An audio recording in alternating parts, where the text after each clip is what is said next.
Hello, everyone. Welcome to Feedstuffs 365. I'm Sarah Muirhead. A global discussion on the climate was recently held, and here with us today to share their key takeaways from COP28 as related to food and agriculture are four industry leaders that were on the ground in Dubai sharing U.S. agriculture's story when it comes to the climate and the environment.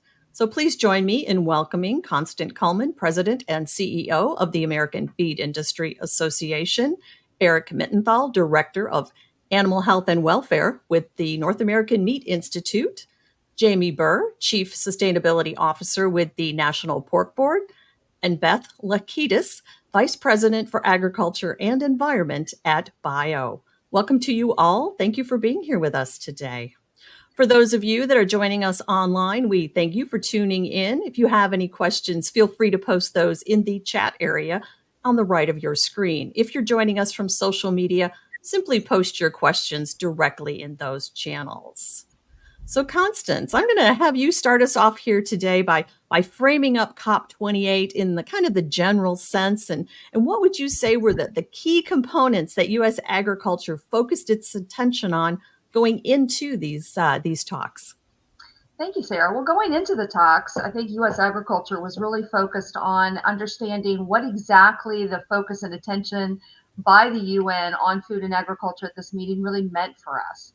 So as we entered into that large conference and thousands of people there, we really asked a lot of questions. We worked with the U.S. Department of Agriculture prior to going to the meeting to understand that. And what we came away with, Sarah, was that it was a far more positive outcome than I think we had anticipated. There was broad recognition by all the authoritative bodies of role that food and agriculture can play in being a solution provider for climate change. But most importantly, there was a strong recognition that animal products as nutrient-dense products had a real role in meeting the nutritional needs of folks around the globe. So from a feed industry perspective, we were very excited because we know that as a major contributor to the production of animal agriculture, we had a strong role to play in helping us meet those goals. So in your opinion, Constance, would you say that the dialogue maybe has kind of changed for the feed industry and for food and agriculture in general? Well, certainly from our perspective, it has slightly, and I'm waiting for the other shoe to drop, Sarah. But I am cautiously optimistic that we now have the opportunity and the breathing room to have a real conversation that recognizes that people want animal food products in their diet, and that we have the technology, the innovation, the diverse production systems to be able to make that happen. And this is the first time that I have felt that optimistic coming away from a large international gathering like this one. So, Jamie, what are your thoughts from more of a at the farm level perspective? Do you feel the dialogue has kind of changed? Is there more recognition, perhaps, of what role producers might play in the whole climate solution? Thank you, Sarah. Yes, I absolutely agree. It was exciting to see Constance talked about FAO's report, and when FAO said that the primary pathway to climate improvement is through constant improvement in efficiency. That is what American agriculture has been about. I mean, that we are the most efficient in producing food in the world from my perspective. And to just have the FAO come out with that, and for food to have a place finally at the table where it belongs, literally and figuratively, we're excited to see that those that recognize that we are a solution from an agriculture perspective. So, Eric, how important is it that the Meat Institute be a part of climate discussions, and kind of what were your key takeaways from COP28? Yeah, I think it's really important for all of us to be there. At the Meat Institute, we have been leading the Protein Pact, which is a collaborative effort throughout the whole supply chain that the pork board and feed industry are actively involved in, to highlight how animal agriculture contributes to healthy people and a healthy planet.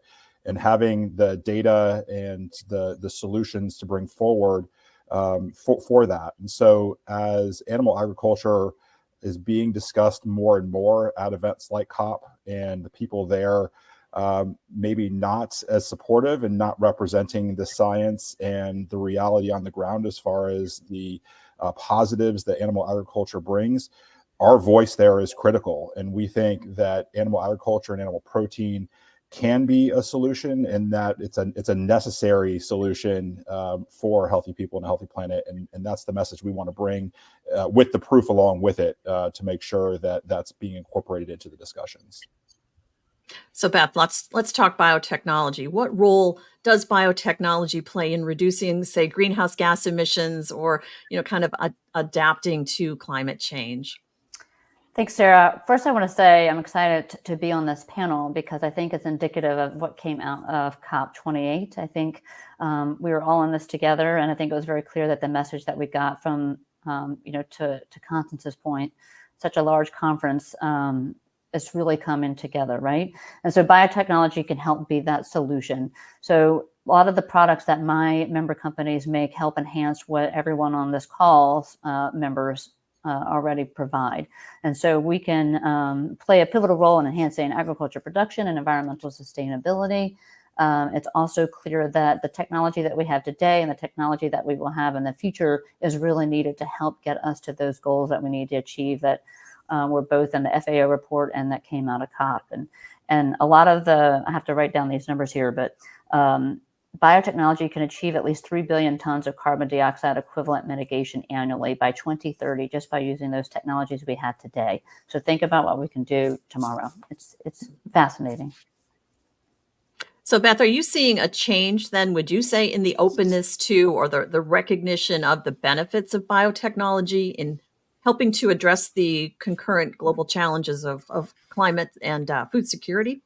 I am. I think it's a new day, as everyone already noted. It's clear that not everyone, but it's clear that the globe is really starting to understand that agriculture, biotechnology, this whole industry can really help come to the table, and that we are solution driven, and we can provide the enhancements we need to do things sustainability, but also feed the world while we're doing that. And I think COP really showed us that we have the ability to do that. We also did a public opinion poll, I think just a couple months ago, that showed that 78% of the American public is confident that biotech will play a key role in promoting food security in the face of climate change, which is really a huge step forward as we've moving down. So Constance, in the FAO report, there was a call out for productivity. What exactly does that mean for the animal food industry? Well, I think productivity and productivity efficiency is the unsung hero of sustainability.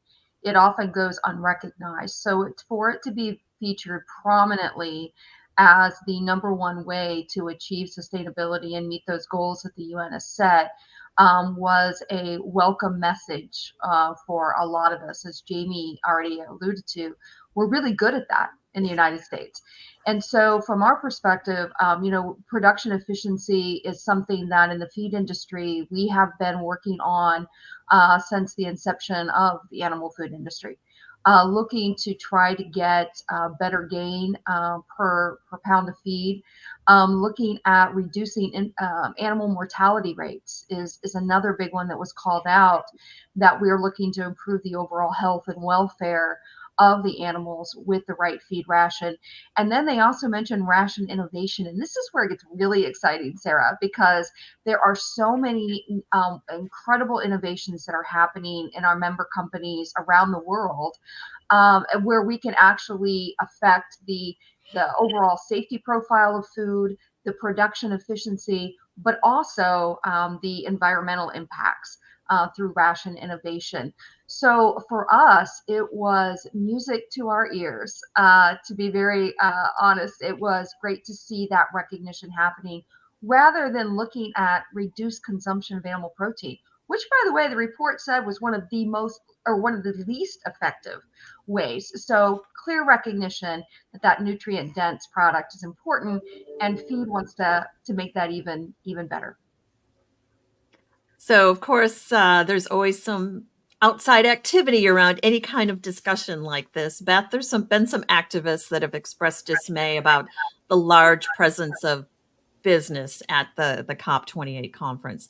Do you think businesses and their representatives have a place at these climate conferences?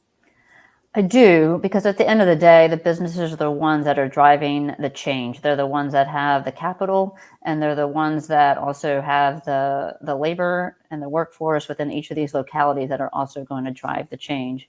And so while I think sometimes people get a little chagrined by the power that some of companies have, I do think for the most part, a lot of the corporate partners that we all have are acting in good faith. They want to have productive companies. They want to have a productive globe. They want to have, in our case, productive agriculture and biotechnology. And so I do think it all goes hand in hand. I think a lot of the commitments that we've seen come out of COP28 are really dependent on all of these partners, and that includes corporate entities working together to really help keep us on those goals. So, Constance, looking forward, how important is it for the animal feed industry to be included in various 2030, 2050 environmental and food security goals? How much of a role should the feed industry play in all of that? Well, it's got to play a huge role. I mean, very bluntly, 40 to 60% of greenhouse gas environmental footprint is attributed to feed. So depending upon the species. So without feed, it's going to be very difficult to achieve any of those goals. And we believe that we have the opportunity within the feed sector to make changes more quickly than some of the other opportunities. We are able to, through technology and innovation with data management, be able to begin tracking that and being able to demonstrate what the industry is actually doing from a measurable, real way. So feed industry is going to have to be at the table. We are at the table. We're working a lot with non-traditional partners as well as our friends that are represented here on this panel. But we are working with World Wildlife Fund, with the Nature Conservancy, with EDF, with others that have the same objectives, and we're working to find solutions that work across all of those groups. So, Jamie, recognizing, of course, that you are Chief Sustainability Officer with the National Pork Board, where do you see sustainability and climate on the radar of the pork industry at this time? And for that matter, where should it be in kind of an ideal scenario? Sarah, one thing that I would like to point out is sustainability is not a new action. It's more of a newer term. Let me give you some proof points. One, I can go all the way back to before 2011, when the Pork Board decided to release its first environmental footprint. And that work that was released in 2011 showed that over the past 60 years, the past 6 decades, the pork industry has reduced the amount of land that we need by 75%, the amount of water by 25%, the amount of energy by 7%, and the amount of carbon emissions by 8%. And that's on a per pound of pork basis. So sustainability has been part of our game plan all along. It is nice to now have a seat at the table to be able to then talk about what do we do in the future. And what do we do in the future includes things like the partnerships that we have with USDA, with the United States Department of Agriculture, and Nestle, and a very unique public-private industry partnership to put practices on the ground to continue to improve our footprint, so that we can provide a more nutritious protein and continue to reduce our footprint.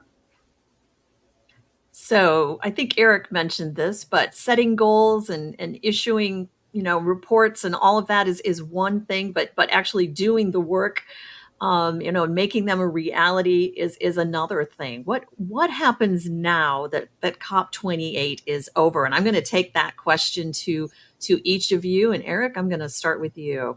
What's next? Yeah, I mean, I think action is really critical, and bringing solutions to the table is important. It's not just about messaging. It's not just about trying to be a defensive mindset. It is bringing forward the solutions, the data, the proof points, and doing so in a transparent way that is really critical for our industry to be taken seriously.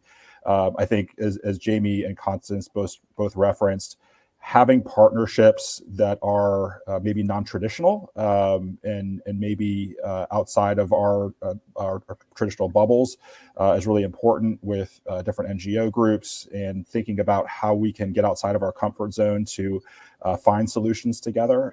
We saw some really impactful announcements from the dairy industry about how they're planning to reduce methane over the next few years. And I think there's just great opportunity there for companies within our industry to work with their associations, work with partners in the NGO space that we may not be used to working with, to advance solutions together and really bring that proof to the table when we go to events like COP.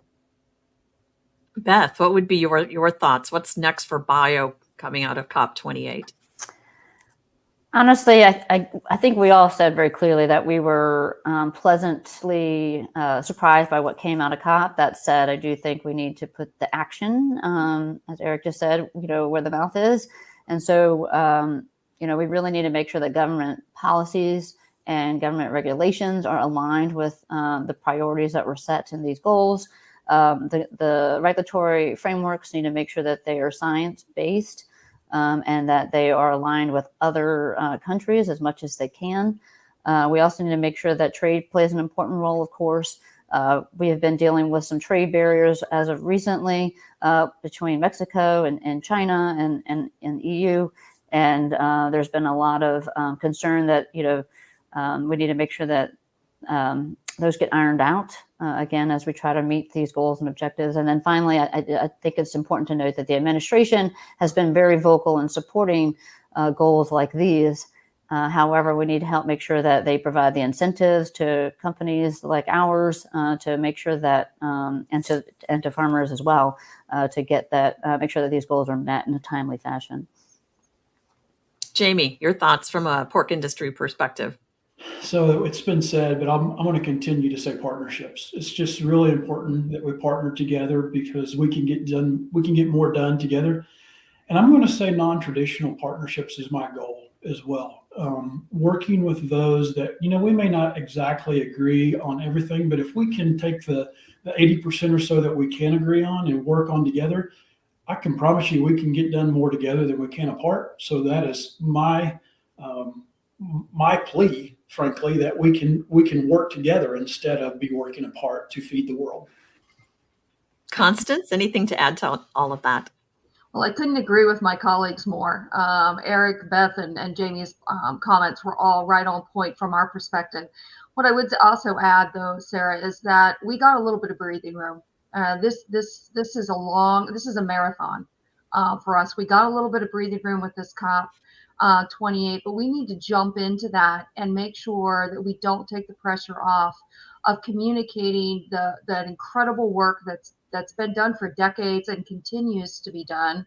The fact that we are reaching across to all kinds of different stakeholders to try to find solutions, that we're being solution oriented, that we can bring to bear the metrics and the quantifiable continuous improvement that's being looked at. And I really want to echo Beth's comment about trade. We cannot let sustainability and these things become additional trade barriers. That would be the exact opposite of how we need to go in an era where food security has given us, and the concern about food security has given us this opportunity to really focus on what global agriculture, but in particular U.S. food and agriculture can do. So I guess the short answer is not take the foot off the gas pedal. Sarah, we got to keep pushing. So it sounds like data, partnerships, keep moving forward is all very critical for the industry to keep building that trust globally for U.S. agriculture. So is that something that you would say pretty much everyone needs to get behind, not only from the corporate standpoint, but all the way down to the producers on the farm? Jamie, I'm going to toss that one to you. Do you see producers being like, hey, let's do this? Do they understand that importance at this point? I think it's growing, that producers realize that it's important for us to have data to tell their story so that someone else doesn't tell their story for them. I think that just through actions and how the industry has set goals in place to push forward. And Sarah, one thing that I don't want to lose sight of is, there's parts of agriculture that's been really tough for this year. And if there's anything behind some of this, the ability to be efficient and feed the world, to instill just a little bit of pride in producers and seeing that, hey, we do have a very efficient system and that we can come out of some low times so that we can feed the world. Very good. Eric, you think the meat industry, are they there? Is that support there? Is that data gathering going on? Yeah, we're absolutely there. We began the Protein Pact a few years ago and had no history within our membership of collecting data in any way at a coordinated level. And so we've been able to do that for the last 2 years, where we have 90% of the industry by volume reporting data on our metrics. We're going to continue to grow that. In our second year this year, we saw a 60% growth in our member participation. So our members in particular are really engaged. They're really bought in to sharing data, being transparent, and showing our progress over time. And that's going to continue to advance. And Constance, I know the feed industry has been very active in this area, talking about sustainability and starting to measure some of those things that sometimes at some point we thought we could never measure. Absolutely. Through our Institute for Feed Education and Research, we've been leaning in very hard on sustainability, on metrics, on looking at how feed can contribute to the goals of our customers. So rather than set our own goals as a feed industry, we're looking to support the goals of our customers, whether it's the pork producers, dairy, beef, hogs, and chicken, the poultry, the feather groups. We're really wanting to strengthen that communication, strengthen the partnership with those groups, but at the same time also recognize that we have a very strong role as an individual part of the industry. The one thing that all of us have kind of said, but maybe not said out loud and as clearly, is we have to hang together. We have got to learn to work together, to trust one another, to communicate up and down that supply chain, and work as a food system, the food system that we are. Beth, anything to add to those comments? Well, everyone said it so eloquently, so not really, but I will just say that the biotech companies, they've already been tracking these numbers. Of course, they have to, but at the same time, they also have to meet their own personal corporate sustainability goals, and then they have to also help their customers meet those sustainability goals, which is their end goal, of course. And so it's a lot of calculation to figure out just how far-reaching some of these biotechnology advantages can actually be. But again, I think it's a true step forward in what we can achieve here in the future.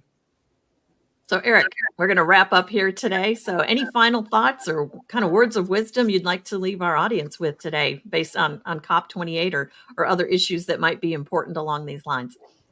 Yeah, I'm enthusiastic. I think it was a good outcome this year. I think food and agriculture will only continue to grow in attention there, and there's still a lot of work to be done.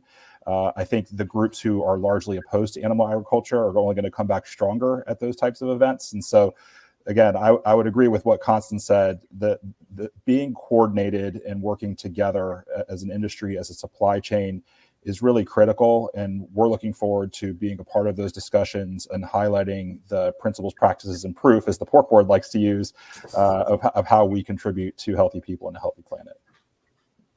Beth, your final thoughts.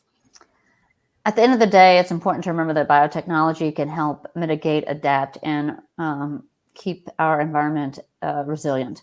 And so I think, again, to everyone's point, we need to make sure that we partner with not only all of our industry partners, but of course the government partners as well across the globe as we meet these demands, meet these goals, and of course have as much progress as we can, as fast as we can. Jamie? I would just continue to say the importance of partnerships. I really liked what Eric and Constance had to say as it relates to continue to collaborate as a food system, because we're very dependent upon one another and we can do a lot together. And I would just encourage producers just to continue to to share their data, because their data is what tells a story. And it's important for us to have that so that we can prove public trust through what Eric mentioned, the practices proof and Principles. Sorry, thank you. There you go. Constance, your final thoughts, final comments. Yeah, I think it's just important for the whole industry to remember it's not our first day to the rodeo. We've been working on these things for decades. We have focused on doing more with less, increasing production efficiency, protecting our environment. We need to remember we're good at this, and we can get better. And we have a lot to offer to these challenges that we're facing today. But we need to work together. We need to work with government. I loved Beth's point on that, and we really need to take pride in what we do and how we do it. Very good. Our thanks to all of you today. Thank you so much for your time and for sharing your insight. And we also appreciate all of you being representative there over in Dubai, talking about U.S. agriculture and talking about it accurately and helping to kind of set that stage in those global climate discussions. Likewise, we appreciate all of you that have tuned in here today and spent some time with us. A reminder that all Feedstuffs 365 segments are available at feedstuffs.com.